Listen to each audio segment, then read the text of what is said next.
memberikan kita nikmat iman, nikmat Islam, nikmat sehat, nikmat selamat, nikmat terukhuwah hingga hari ini Allah kumpulkan kita di sini di tempat yang insya Allah Allah muliakan dalam rangka kita sama-sama berlindung di hadapan Allah, meminta kepada Allah rahmat dan pertolongan, terutama di 10 hari terakhir Ramadan. Ada momentum apa di 10 hari Ramadan? Malam Lailatul Qadar. Apa yang menjadi ciri dari malam Lailatul Qadar? Setelah malam itu harinya akan menjadi lebih tenang, lebih sunyi, gitu ya. Di orang-orang yang mendapatkan 10 hari terakhir Ramadan itu bukan mereka yang mengejar 10 hari saja, sedangkan 20 hari ke belakang mereka melewatkan waktu dengan sia-sia, bukan. Tapi orang yang insya Allah akan mendapatkan malam kemuliaan adalah orang yang fokus, konsisten, istiqomah dari mulai Ramadan pertama sampai Ramadan terakhir. Pertanyaannya ini kita evaluasi. Ngerasa nggak bahwa di Ramadan pertama kita benar-benar soleh? Iya. Naik ke 10 hari Ramadan kedua, kita masih ngerasa soleh atau masih insya Allah? Kurvanya makin naik atau makin turun? Naik? Ada yang naik, ada yang turun, ada yang naik turun. Gak apa-apa, yang penting ujungnya naik ya. Oke, fokusnya masih di Ramadan, memaksimalkan Ramadan, atau udah ke baju lebaran? Baju lebaran? Belum check out, belum? Oh udah, ada yang udah. Laki-laki mah tenang aja, mereka mah nggak beli sendiri. Mereka masih dibeliin ya sama orang tua ya. Takwa itu ada 3 kunci. Yang pertama teliti, kedua hati-hati, ketiga sungguh-sungguh. Teliti dari apa yang Allah berikan atau perintahkan terhadap kita, penuhi rukun-rukunnya. Hati-hati terhadap apa yang bisa mencederai pahala-pahala ibadah kita kepada Allah, bukan hanya pahala puasa, pahala sholat, pahala sedekah. Apa yang membatalkan pahala kita di hadapan Allah? Apa yang membatalkan puasa kita? Makan, minum di waktu siang, gitu ya, dan banyak yang lainnya. Tapi ada hal-hal yang pada akhirnya bisa membatalkan pahala puasa kita di hadapan Allah. Contohnya apa? Gibahin guru. Astagfirullahalazim. Walaupun teman-teman adik-adik semua menjalankan puasa, tapi di hadapan Allah nggak ada pahalanya. Percuma nggak? Percuma nggak? Percuma. Maka kita harus hati-hati terhadap hal-hal yang bisa membatalkan pahala puasa kita, gitu ya. Kemudian yang ketiga, sungguh-sungguh. Artinya apa? Pada setiap hal yang Allah perintahkan kepada kita, sungguh-sungguh dalam melakukannya, sampai kemudian itu bisa menjadi nilai keistiqomahan untuk kita, gitu ya. Termasuk teman-teman, ada yang punya cita-cita udah dimulai dari sekarang. Itulah bentuk sungguh-sungguh. Terserah mau jadi YouTubers, mau jadi selebgram, mau jadi pilot, mau jadi dokter, mau jadi polisi, apapun itu, maka lakukan itu dengan kesungguhan. Ini fun fact-nya ya. Jadi tukang mie. Saya itu dulu nggak pernah sama sekali mencanangkan masa depan itu mau kemana. Mengalir aja sebegitunya. Maka ketika hari ini ada di titik ini, kadang ada hal yang ingin diperbaiki. Mungkin kalau dulu aku SMP begini, akan jadi begini. Tapi apapun yang Allah izinkan terjadi, semuanya baik. Maka aku pengen memesankan, aku ingin berpesan kepada teman-teman semua, adik-adikku semua, bahwa yuk mulai kita bangun apa yang ingin kita kejar, kita bangun apa yang ingin kita tuju, sungguh-sungguh tanamkan itu, dan nanti Allah yang akan memberikan dukungan-dukungan terbaiknya untuk kita. Gak ada yang mustahil di hadapan Allah. Kalau mungkin hari ini kayaknya nggak mungkin deh aku jadi pilot, jangan bilang nggak mungkin, karena semuanya pasti akan menjadi mungkin di hadapan Allah, gitu ya.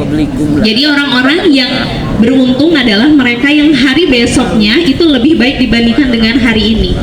Tapi orang-orang yang celaka adalah yang menjalankan hari ini lebih buruk dibandingkan dengan hari kemarin. Adik-adik ngerasa nggak kalau hari lebih baik dibanding hari kemarin? Ngerasa nggak? Banyak-banyak muhasabah ya.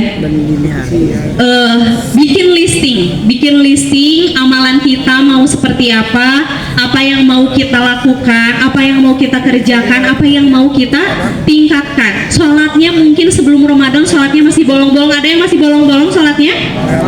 Ada. Segeralah bertaubat wahai adikku. Ya, karena sholat itulah yang pada akhirnya menjadi pembuka amalan-amalan yang lainnya. Jadi jangan tinggalin sholat, karena sesungguhnya dalam sholat itu Allah sedang berbicara kepada kita. Kita kalau lagi bete, kita lagi bad mood, kita lagi sedih, sholat gerak. Nanti insya Allah akan jadi tenang. Pernah ngerasain ketenangan dalam sholat? Pernah? Iya. Seperti itu Allah ingin berbicara kepada kita. Dalam setiap sholat kita, ketika kita bilang Allahu Akbar, sesungguhnya Allah berkata, hai hamba-hambaku, jangan takut dengan apapun, karena aku yang akbar, maka yang lain menjadi kecil. Termasuk ketakutan adik-adik semua. Sekarang ada UN nggak ya? Belum ya? Udah masih nggak ada ya? Nanti katanya rencananya ada.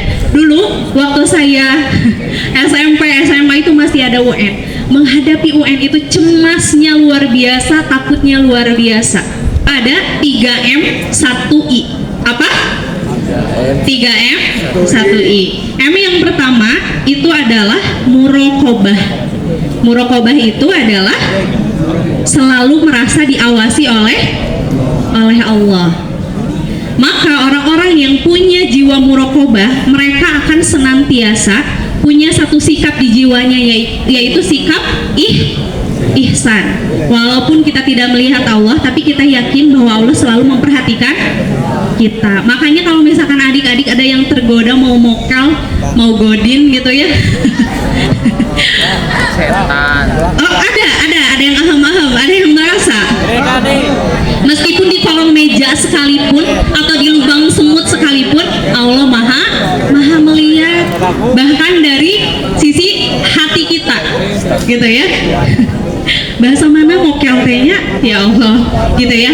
Jadi orang yang punya sikap muraqabah, mereka akan senantiasa merasa terawasi oleh Allah. Maka jangan berbohong kepada orang tua, termasuk orang tua di sekolah. Siapa orang tua di sekolah? Guru. Yang M yang ketiga adalah, yang pertama apa tadi?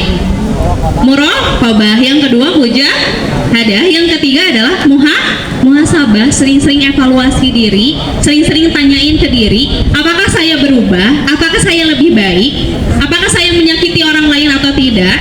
Itu perlu kita tanyakan kepada diri. Untuk apa? Karena orang-orang yang senantiasa menjadi baik dari hari ke harinya, mereka adalah orang-orang yang senantiasa tahu apa yang dikerjakan oleh dirinya. Yang terakhir apa? I-nya apa? Istiqomah. Istiqomah itu adalah konsisten. Baby step gak apa-apa, langkahnya kecil gak apa-apa. Yang penting terus Kalau hari ini udah melawan diri untuk gak nyontek saat ujian, berbanggalah terhadap diri kalian. Kalian udah bermujahadah. Kalau hari ini udah bisa baca Quran minimal 1 lembar, gak apa-apa, nanti tingkatin jadi 2 lembar, 3 lembar, 4 lembar, sampai 1 juz sehari, gak apa-apa, gitu ya. Inti dari istiqomah adalah konsisten. Ada yang mau maju? Siapa? Pak Adlan. Masa Bapak Guru sebutin bagaimana kita memelihara nilai ketakwaan kita selama bulan Ramadan, setelah Ramadan berakhir dengan 3M 1I. Pertama, muraqabah, yaitu selalu diawasi oleh Allah. Yang kedua, mujahadah, yaitu melawan hawa nafsu. Yang ketiga ada muhasabah, yaitu evaluasi diri sendiri. Yang keempat ada I, yaitu istiqomah. Cita-citanya mau jadi apa? Insya Allah jadi taruni akpol. Masya Allah, kita sama-sama doakan, bilang amin. Amin. Ya silakan. Alhamdulillahirobbilalamin. Tepuk tangan dulu untuk tetehnya. Iya. Siapa yang belum dapat hadiah? Mau hadiah lagi? Silakan minta ke Bapak Ibu Guru ya. Oke, baik adik-adik. Mungkin karena waktu juga terbatas, saya pengen kita sama-sama tetap melanjutkan silaturahim. Silahkan ikutin Instagram saya kalau misalkan mau bersilaturahim @desincim. Dan kalau mau konsultasi terkait minat punya bakat bawaan yang itu pasti harus bisa menjadi wasilah kita dapat sesuatu yang kita inginkan, yang ingin kita cita-citakan. Itu bisa lewat bakat. Atau adik-adik yang mungkin punya masalah di kesehatan mental, yuk gak apa-apa sharing. Aku yakin sebetulnya kita selalu punya solusi dari setiap permasalahan yang kita hadapi, tapi kadang kita gak dikasih ruang untuk mengemukakan apa yang kita inginkan secara jujur, betul gak? Maka adik-adik yang pengen sharing-sharing, pengen konsultasi, boleh hubungin DM aja. Untuk adik-adik di 36, aku akan selalu menyediakan waktu. Siap?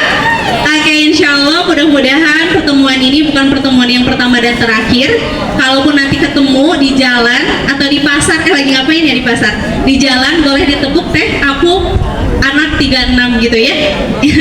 Insya Allah mudah-mudahan kita bertemu lagi di lain kesempatan. Semoga Ramadan kali ini menjadi Ramadan yang paling bermakna untuk kita semua, dan apa yang ibu bapak sediakan dalam wadah pesantren Ramadan bisa membentuk karakter kita menjadi lebih baik lagi. Itu aja mungkin adik-adik semua.